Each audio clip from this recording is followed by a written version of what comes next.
This is a Soundminds presentation.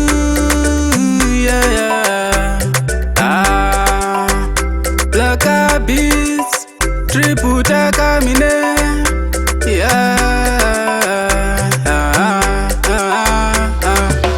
Mwana wenye nina muda mai, asi anaona sekungeni riwai. Imoshere kuti andina ndai, mumba inano nitarisira pasi. No muda mai, asi anaona sekungeni riwai. Imoshere kuti andina ndai, mumba inano nitarisira pasi. Tanzo mumba inikane mashapa, kuro wakunge ndine chandapa. Zvino ndafunga kucheka okama, naye mumba handichina mukana. Nguva nenguva tinongosimudzana, kutaura kwedu mumba kupikisana. Akwakunge kumanikidzana, hazvingafadze tichingomburudzana. Mwana wenye ndina muda mai, asi anoona sekunge ndiriwai. Imoshere kuti handina ndai, mumba inano nditarisira pasi.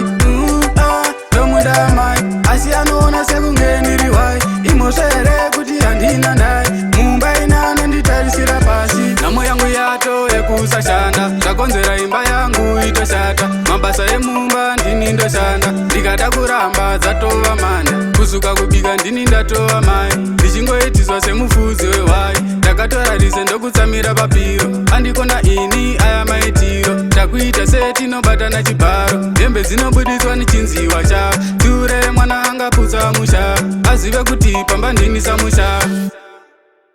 Mwana wenye ndina muda mai, asi anoona sekunge ndiriwai.